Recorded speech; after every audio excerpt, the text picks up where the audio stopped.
भगवान शिव से प्रार्थना करूंगा कि वह आपकी सारी मनोकामना पूर्ण करें और उनका आशीर्वाद और उनकी सीख सदा आपके साथ रहे। एक बार की बात है, भोला और हरिया बहुत गहरे दोस्त थे।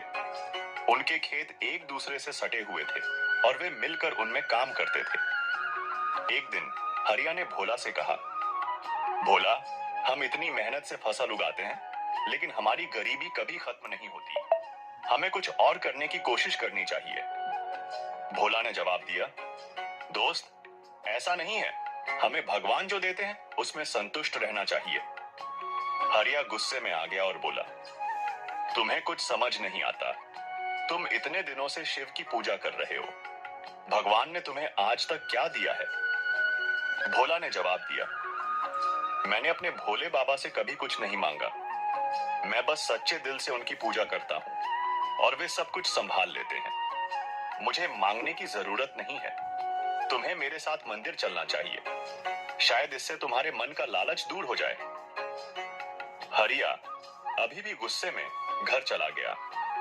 जब उसकी पत्नी सुमित्रा ने उससे पूछा कि क्या हुआ, तो हरिया ने कहा, मैंने भोला को सुझाव दिया कि हम मिलकर एक व्यवसाय शुरू करें, लेकिन उसने मना कर दिया, यह कहते हुए कि वह भोले बाबा की कृपा से जो कुछ भी उसके पास है उससे खुश है। यह सुनकर सुमित्रा ने कहा, भोला भगवान शिव का भक्त है। तुम बचपन से उसके साथ रहे हो, फिर भी तुम कभी मंदिर नहीं गए। हर किसी की अपनी मान्यताएं होती हैं। तुम्हें भी मंदिर जाना चाहिए और भोले बाबा का आशीर्वाद लेना चाहिए।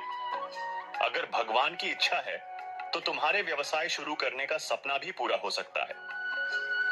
हरिया ने सुमित्रा की सलाह मानी और अगले दिन वह भोला के साथ भगवान शिव के मंदिर गया। उसने प्रार्थना की और भगवान शिव से कहा, हे भगवान, मुझे इतना धन दें कि मैं एक व्यवसाय शुरू कर सकूं। यदि मेरा व्यवसाय सफल होता है तो मैं आपके मंदिर में एक सोने का शिवलिंग लाऊंगा। भोला हरिया की यह प्रार्थना सुनकर मुस्कुराया, लेकिन कोई टिप्पणी नहीं की और अपने खेत में काम करने के लिए लौट गया। कुछ दिनों बाद हरिया ने कर्ज लेकर अपना व्यवसाय शुरू किया। भगवान शिव की कृपा से उसका व्यवसाय फलने फूलने लगा। एक दिन हरिया भोला से मिला और कहा, भोला, तुमने इतने वर्षों तक भोले बाबा की पूजा की और कभी कुछ नहीं मांगा, और मैं बस एक दिन मंदिर गया और भगवान से मेरे सोने के शिवलिंग के वादे को पूरा करने में मदद करने के लिए कहा, और बाबा खुश हुए और मेरा व्यवसाय शुरू हो गया। भोला ने कहा, तुम्हें वह मिला जो तुमने मांगा था। मैंने तो बस भगवान से उनकी भक्ति मांगी और उसमें मैं बहुत खुश हूं। तुम्हारी खुशी धन में है और मेरी खुशी भोलेनाथ की भक्ति में है। हरिया ने गर्व से कहा, देखना, इस साल शिवरात्रि पर अगर मैं एक सोने का शिवलिंग चढ़ाऊंगा तो तुम्हारे बाबा मुझे और भी अमीर बना देंगे। भोला ने यह सुनकर मुस्कुराया। शाम को भोला घर गया और सब कुछ अपनी पत्नी कमला को बताया। कमला ने कहा, ऐसा लगता है कि तुम्हारे भोले बाबा भेदभाव करते हैं। वह तुम्हारे दोस्त की एक दिन की पूजा से प्रसन्न हो गए और उसे धन दे दिया, और तुम इतने वर्षों से पूजा कर रहे हो, उसका क्या परिणाम हुआ? तुम्हें भी मंदिर जाना चाहिए और बाबा को बताना चाहिए कि तुम भी एक सोने का शिवलिंग चढ़ाओगे। भोला ने कहा, लेकिन शिवरात्रि में केवल कुछ ही दिन बचे हैं। मैं सोने का शिवलिंग कहां से लाऊंगा? लेकिन अगर तुम जिद करती हो तो मैं मिट्टी का शिवलिंग बनाकर चढ़ा दूंगा। कमला ने और कुछ नहीं कहा। अगले दिन भोला शिव जी के मंदिर गया और बाबा से कहा, भोले बाबा, मैं आपको शिवरात्रि पर मिट्टी का शिवलिंग चढ़ाऊंगा।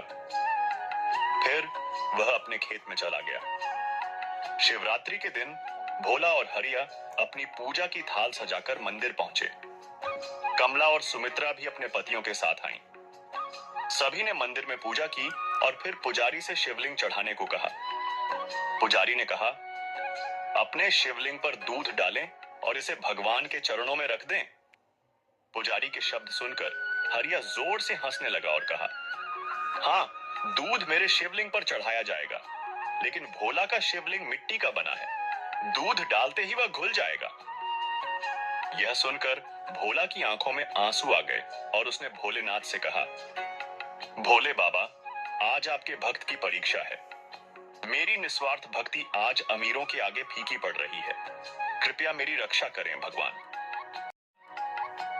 इसके बाद दोनों दोस्तों ने अपने हाथों में दूध का बर्तन लिया और अपने अपने शिवलिंगों पर दूध डालना शुरू किया। जैसे ही दूध डाला गया, हरिया का सोने का शिवलिंग मिट्टी में बदल गया और टूटने लगा, जबकि भोला का मिट्टी का शिवलिंग दूध के स्पर्श करते ही सोने में बदल गया।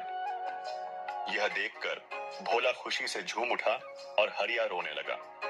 फिर भोला ने समझाया, दोस्त, भगवान धन से नहीं बल्कि तुम्हारे दिल में भावनाओं से प्रसन्न होते हैं। जैसे ही तुमने धन प्राप्त किया, तुम्हारे दिल की भावनाएं गर्व में बदल गईं। इसीलिए तुम्हारा सोना मिट्टी में बदल गया, और क्योंकि मेरे इरादे शुद्ध थे, इसलिए मेरी मिट्टी भी सोने में बदल गई। हरिया ने भोला से माफी मांगी। भगवान भोलेनाथ के चरणों में गिर गया और रोने लगा। भोला ने कहा, हरिया, भोलेनाथ के सामने रोने से तुम्हारा दिल पवित्र हो गया है। उसके बाद हरिया और भोला दोनों ने मिलकर खेती और व्यापार करना शुरू कर दिया, और भगवान भोलेनाथ ने उनकी सभी परेशानियां दूर कर दी। मित्रों, अगर आज की इन कहानियों को आप ध्यान लगाकर मन से सुनेंगे, तो मैं भगवान शिव से प्रार्थना करूंगा कि वह आपकी सारी मनोकामना पूर्ण करे और उनका आशीर्वाद और उनकी सीख सदा आपके साथ रहे।